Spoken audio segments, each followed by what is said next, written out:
చేతుల్లో స్టీరింగ్ అట. కార్లు ఏమో పెద్దోళ్ళయి, అంటే ఇంట్లో ఉన్న యజమానులు తల్లిదండ్రుల పేర్ల మీద బండ్లు ఉంటాయి.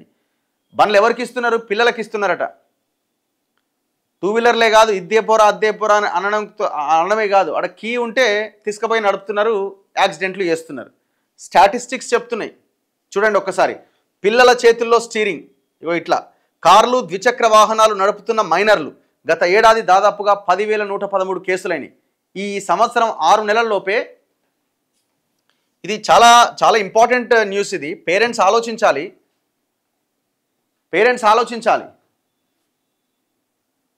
అసలు పిల్లలు బండి నడుపుతూ, పిల్లలు అంటే వాళ్ళకి మైనర్లుగా ఉండి బండి వాళ్ళకి కనుక ఇస్తే ఆ పేరెంట్ యొక్క లైసెన్స్ని రద్దు చేసి పడేయాలి. గత ఏడాది 10,113 కేసులైనాయట. ఈ సంవత్సరం 6 నెలల్లోపే దాదాపు 12,053 కేసులైనాయట. చూడండి, అంటే డబల్. 6 నెలలకే రీచ్ అయిపోయి ఇంకెక్కువ అయిపోయినాయి, ఇంక 2,000 ఎక్కువైనాయి. ప్రధాన ఉల్లంఘన ఏం చేస్తున్నారట? హెల్మెట్ లేకుండా నడుపుతున్నారట, అధిక వేగంతో పోతున్నారట, స్పీడ్ ఎక్కువ, లైసెన్స్ లేకుండా, signal jumping, cell phone driving. ఎన్ని కోట్లు వచ్చినాయి చూడండి. ఇగో 86,38,12,800 రూపాయలు వచ్చినాడు ప్రభుత్వానికి ఆదాయం హెల్మెట్ లేకుండా నడిపినందుకు. ఎంత? 86,38,12,800. మరి ఇది ఎన్ని రోజులకి ఇది? అధిక వేగంతో నడిపితే 52,77,07,000 రూపాయలు వచ్చినాయట. లైసెన్స్ లేకుండా నడిపితే 5,39,90,200 రూపాయలు వచ్చినాయట. ఆదాయం ఇదంతా. సిగ్నల్ జంప్ చేసినందుకు 18,84,95,000 వచ్చినాయట. సెల్ ఫోన్ డ్రైవింగ్ 13,47,44,000 మరి డ్రంక్ అండ్ డ్రైవ్ పెట్టలేదు. రాష్ట్రంలో మైనర్లు ద్విచక్ర వాహనాలు కార్లు డ్రైవ్ చేస్తున్న కేసులు ఆందోళన కలిగిస్తున్నాయి. వారికే కాకుండా రోడ్లపైన ఇతరుల ప్రాణాలకు కూడా ముప్పుగా పరిణమిస్తోంది. తల్లిదండ్రుల నిర్లక్ష్యం, రోడ్డు భద్రతా చట్టాల పట్ల నిర్లిప్తత రహదారులపైన ప్రమాదకర పరిస్థితుల్ని పెంచేస్తున్నాయి. 2024 సంవత్సరంలో మైనర్లు డ్రైవింగ్ చేస్తున్న కేసులు 10,113 నమోదైతే ఈ సంవత్సరం జనవరి 1 నుంచి జూన్ 30 వరకు 6 నెలల్లోనే 12,053 కేసులు నమోదైనవి.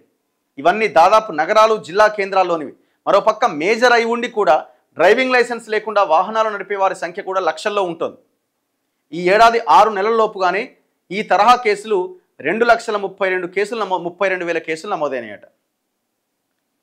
ఇప్పుడు ప్రభుత్వాలు కూడా ఎట్లా తయారయ్యారంటే, ట్రాఫిక్ వాళ్ళు కూడా మరి డ్రైవింగ్ లైసెన్స్ లేకుండా నడుపుతున్నాడు, మరి అది ఫాలో అప్ చేద్దాము, లైసెన్స్ ఎందుకు తీసుకుంటలేడు అన్న ఆలోచన లేదు.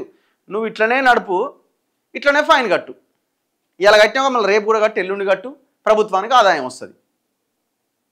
టార్గెట్లు పెట్టి మరి ప్రభుత్వాలు ట్రాఫిక్ పోలీసులతో ప్రజల దగ్గర నుంచి ఈ రకంగా రక్తం దాగుతున్న తర్వాత మీరు అసలు మూలాన్ని మర్చిపోతున్నారు. ప్రమాదాలు జరగడానికి ప్రధానమైన కారణం ఏంది?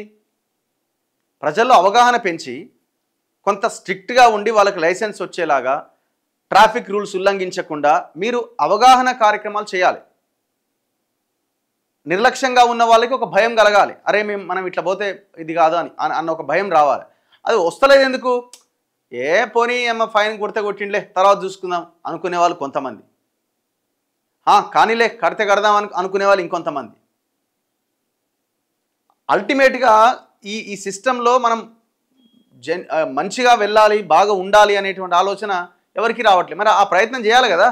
ప్రభుత్వాలకు కూడా ఏముంది, పైసలు వస్తున్నాయి. ఇగో హెల్మెట్ లేకుండా నడిపినందుకు దాదాపు 86 కోట్ల రూపాయల ఆదాయం ద్వారా వచ్చిందట.